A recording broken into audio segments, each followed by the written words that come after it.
Hello friends, welcome to my new lecture. हम लोगों ने पिछले लेक्चर में वैदिक सभ्यता के बारे में एक बेसिक सा इंट्रोडक्शन जाना था। वैदिक सभ्यता का समय अवधि कितना था दोस्तों, वेद कितने प्रकार के थे और वैदिक सभ्यता के बारे में क्या क्या साक्ष्य मिला था।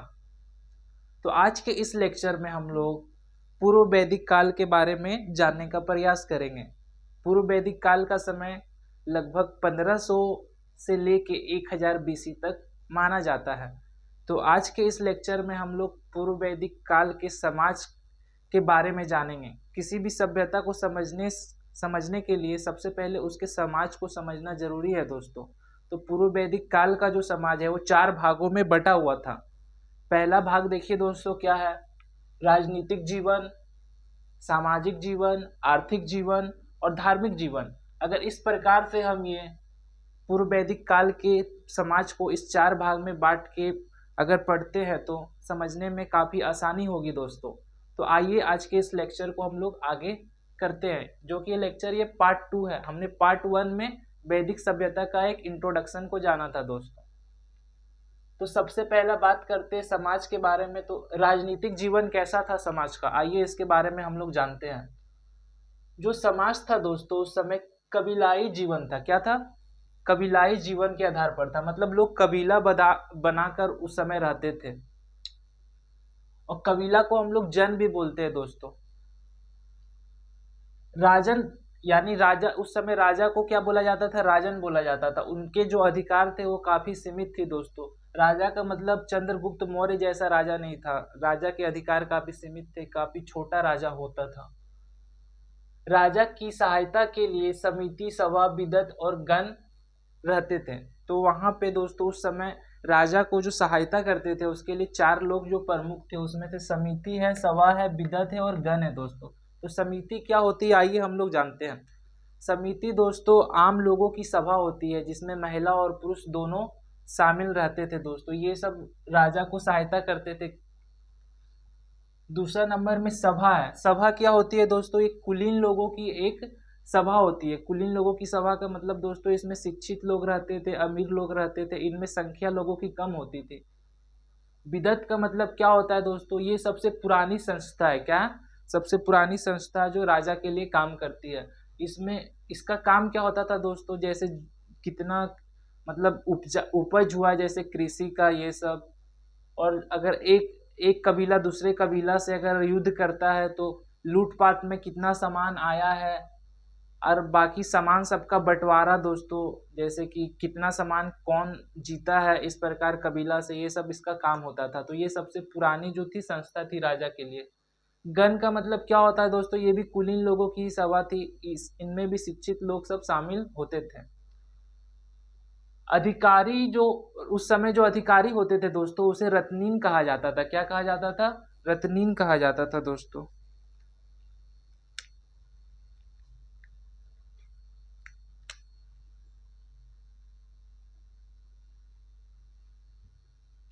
रत्नीन में क्या क्या होते थे दोस्तों? तो रत्नीन में एक पुरोहित होते थे, सेनानी होते थे, पूरब होते थे और अस्पस होते थे दोस्तों। पुरोहित का मतलब क्या हो गया? जैसे कि ब्राह्मण लोग, ये लोग ज्ञानी होते थे थोड़ा। सेनानी मतलब कि जो सेना में काम करते हैं दोस्तों वो लोग।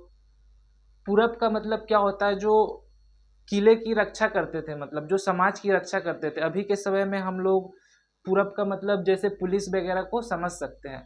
और अस्पष्ट का मतलब क्या होता है दोस्तों? ये एक प्रकार के गुप्तचर होते थे। क्या होते थे? गुप्तचर। गुप्तचर का मतलब जो राजा के लिए गुप्त जानकारी को इकट्ठा करते थे। उस समय जो दोस्तों जो सेना थी वो नियमित नहीं थी। मतलब सेना नियमित नहीं थी, इसका अर्थ ये हुआ दोस्तों कि जैसे वो अपने घर के भी काम करते थे, अपने घर में जो भी उसका काम है, अपना घर वाला भी जीवन वो अच्छे से जीते थे। और जब कभी युद्ध वगैरह का बात होता था तो वो सेना में भी आ जाते थे, क्योंकि राजा उतना अमीर नहीं था दोस्तों, तो वो सेना को हमेशा परमानेंट नहीं रख पाते थे। जब उनकी जरूरत पड़ती थी तो वो सेना का काम करने आ जाते थे राजा के साथ, और जब वो काम खत्म हो जाता था तो वो अपने घर में आराम से अपना निजी जीवन को जीते थे। और देखिए ये पॉइंट देखिए दोस्तों क्या है, बलि स्वेच्छा से दिया गया कर होता था। उस समय जो कर होता था उसको बलि बोलते थे। ये स्वेच्छा से दिया गया एक कर होता था दोस्तों। उस समय कोई दबाव नहीं था कि इतना परसेंट टैक्स तुमको देना ही है। स्वेच्छा का मतलब अपने इच्छा से दिया जाने वाला कर था। और उस समय न्याय का कोई वैसा उल्लेख नहीं है दोस्तों, मतलब समाज में कोई उतना कठिन मतलब व्यवस्था नहीं था, इसलिए न्याय का कोई उतना उल्लेख नहीं मिलता है दोस्तों। ठीक है, तो हम लोगों ने अभी राजनीतिक जीवन को बहुत ही अच्छे से जान लिया दोस्तों। अब हम लोग आगे बढ़ते हैं सामाजिक जीवन की ओर। तो सामाजिक जीवन क्या है दोस्तों, आइए हम लोग जानते हैं। तो पूर्व वैदिक काल का सामाजिक जीवन क्या है हम लोग देखते हैं दोस्तों। समाज जो था उस समय पूर्व वैदिक काल में वो समतावादी था। क्या था? समतावादी। तो समतावादी का मतलब क्या होता है दोस्तों? समतावादी का मतलब समाज में हर कोई बराबर था, कोई किसी से भेदभाव नहीं करता था। समतावादी का अर्थ ये हो गया दोस्तों। और जो वर्ण व्यवस्था थी वो कर्म पर आधारित थी। उस समय का जो समाज जो बटा हुआ था दोस्तों वो कर्म पर आधारित था। ये ऋग्वेद के 9वें मंडल में ये पता चलता है। उस समय का समाज जो था वो कर्म पर आधारित था। इसका मतलब ये हुआ दोस्तों कि अगर कोई ज्ञान प्राप्त कर लेता है बहुत ज्यादा तो ब्राह्मण भी बन सकता है, भले ही वो नीचे कुल में जन्मा हुआ हो। कर्म कर्म आधारित का मतलब ये होता है दोस्तों। कोई बहुत ज्यादा शक्ति अपने पास कर लिया तो वो क्षत्रिय बन सकता था। तो इस प्रकार का समाज था, यानी कर्म आधारित समाज था। ऋग्वेद के 10वें मंडल में पुरुषोक्त वर्ण व्यवस्था की उत्पत्ति का वर्णन किया गया है। ऋग्वेद के 10वें मंडल में पुरुषोक्त वर्ण व्यवस्था की उत्पत्ति का वर्णन किया गया। तो पुरुषोक्त क्या होता है दोस्तों? एक विशाल पुरुष जिसके शरीर के अंगों से जातियों का जन्म हुआ है। जैसे दोस्तों पुरुषोक्त का मतलब यही हुआ कि किसी विशाल पुरुष, यानी कि उस समय मान लेते भगवान होगा वो विशाल पुरुष, जिसके अंग से जाति का जन्म हुआ। जैसे उस पुरुष के मुंह से ब्रह्मा का जन्म हुआ है दोस्तों, भुजाओं से क्षत्रिय का जन्म हुआ है, उसी प्रकार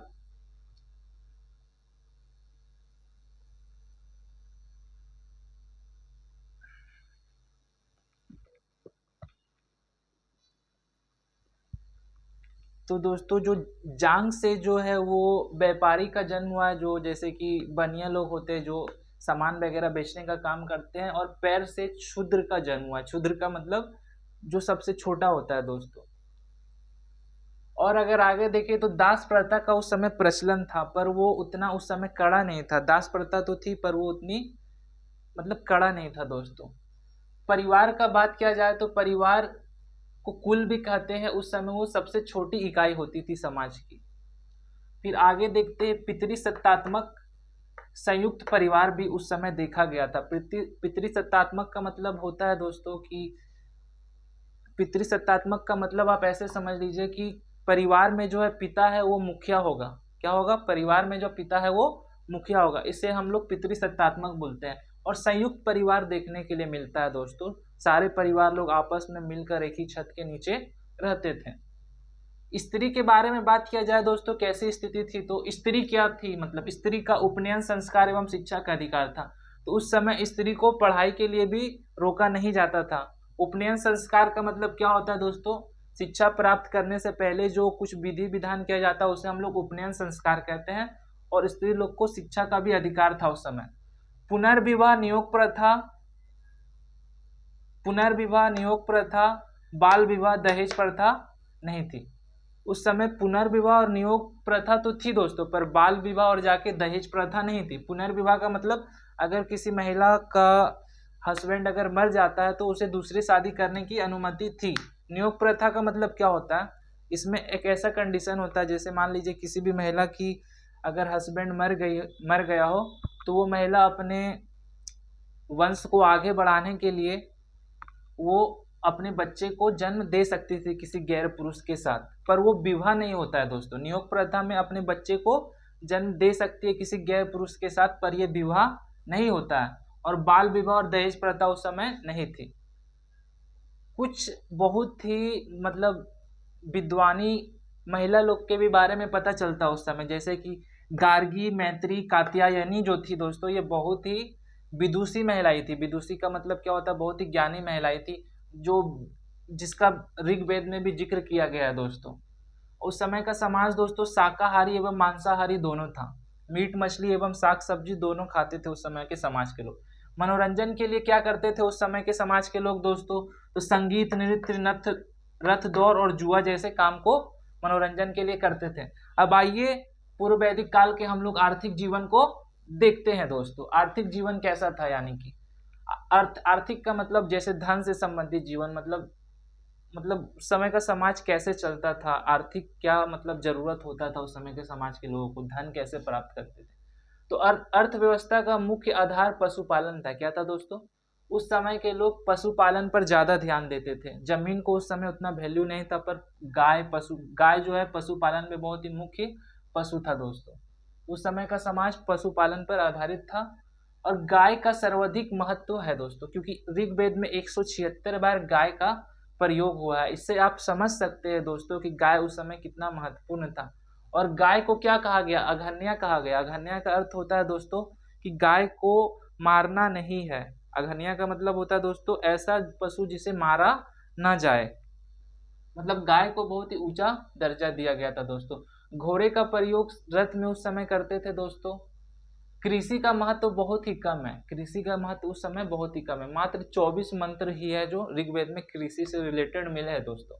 उद्योग क्या अगर बात किया जाए दोस्तों, तो उद्योग भी उस समय सीमित था, क्योंकि उस समय तक लोहा का आविष्कार हुआ नहीं था दोस्तों, और उद्योग में हम लोगों को लोहा की जरूरत होती है, इसलिए उस समय उद्योग भी सीमित थे। समाज में खास करके बढ़ई और रथकार जैसे लोग ही थे जो कुछ काम करते थे।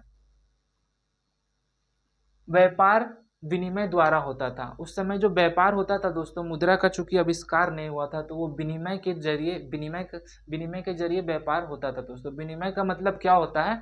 एक वस्तु को देकर सामान को लेना। मतलब पैसा तो था नहीं उस समय मुद्रा, तो एक वस्तु देते थे और सामान लेते थे। इसी प्रणाली को हम लोग विनिमय प्रणाली बोलते हैं दोस्तों। अगर बात किया जाए दोस्तों, उस समय जो विनिमय होता था वो भी क्या होता था? आंतरिक व्यापार होता था। क्या होता था आंतरिक व्यापार का मतलब? क्या? अपने ही क्षेत्र के अंदर ही व्यापार किया जाता था दोस्तों, क्योंकि उस समय राजा उतना बड़ा नहीं होता था, उसके अधिकार उतना नहीं होते थे कि वो अपने क्षेत्र से बाहर जाके व्यापार करे। तो एक आंतरिक सीमा के अंदर ही व्यापार था, यानी कह सकते हैं कि व्यापार एक सीमित था दोस्तों। अगर मुद्रा की बात की जाए तो मुद्रा की उस समय तक खोज नहीं हो पाई थी, ये तो मैं बता दिया हूं दोस्तों आपको। अब हम लोग पूर्व वैदिक काल के धार्मिक जीवन के बारे में जानने का प्रयास करते हैं दोस्तों। तो धार्मिक जीवन को जानते हैं, चलिए आइए।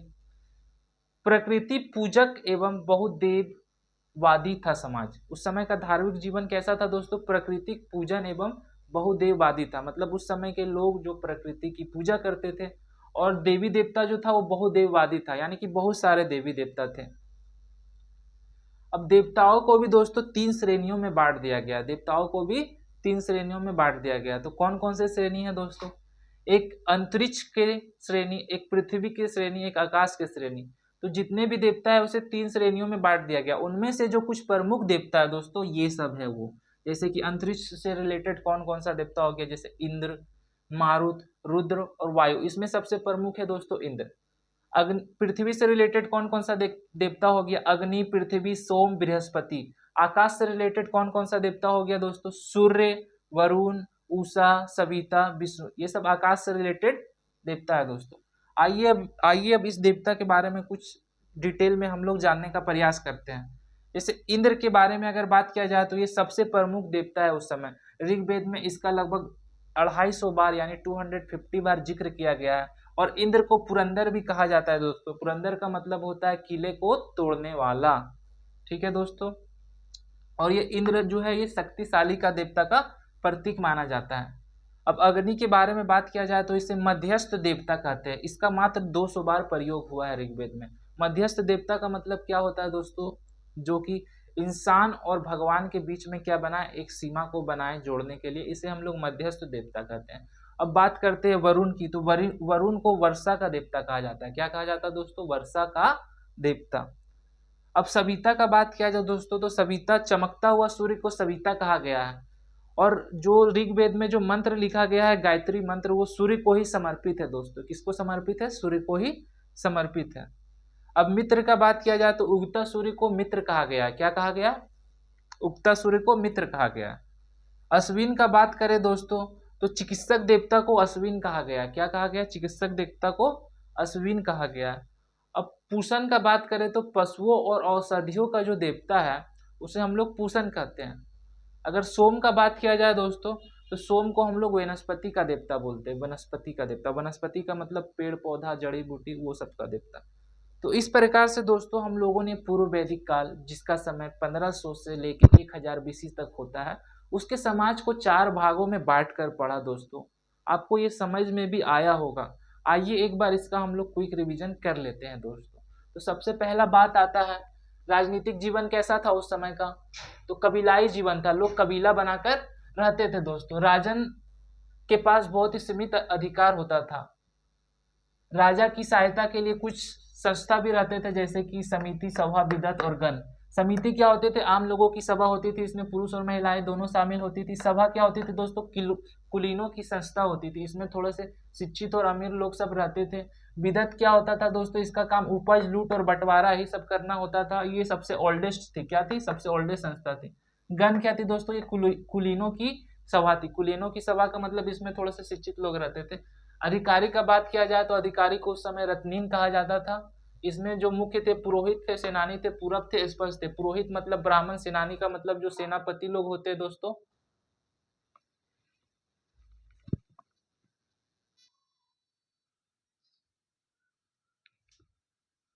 दोस्तों लाइन अचानक से कट गया था, इसीलिए थोड़ा सा लेट हो गया।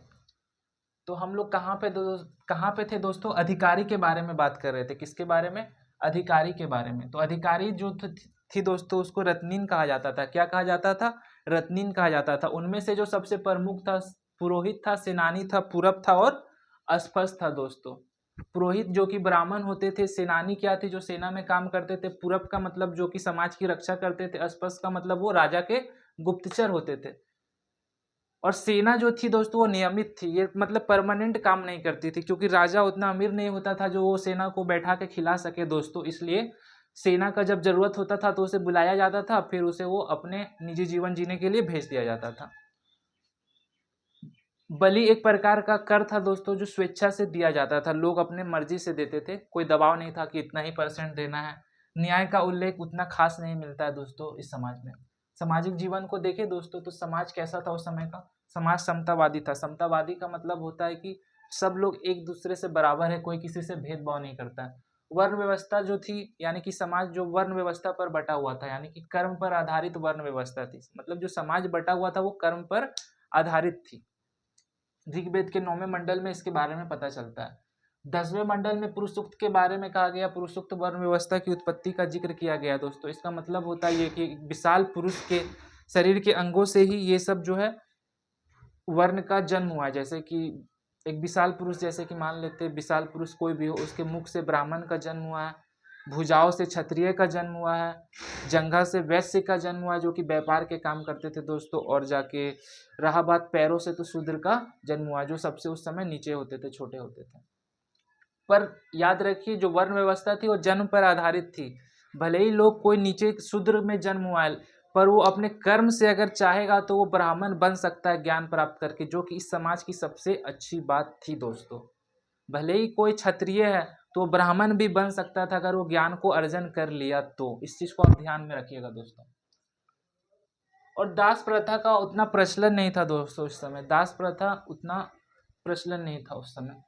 परिवार जो कि सबसे छोटी इकाई होती थी समाज की, जिसे कुल भी कहा जाता था। और उस समय का जो परिवार था वो कैसा था दोस्तों? वो पितृसत्तात्मक जो था परिवार था। मतलब कि परिवार में जो पिता जो है वो मुख्य होते थे। किसी भी फैसला लेने का अधिकार पिता को पहले होता था, उससे राय कर कर ही आगे कुछ भी किया जाता था। और परिवार संयुक्त मिलता था दोस्तों। संयुक्त का मतलब सब कोई मिलकर ही रहते थे, क्योंकि उस समय जो घर था वो काफी बड़ा देखने को मिलता था। इससे ये पता चलता है कि मतलब सब कोई आपस में मिलकर एक ही छत के नीचे रहते थे।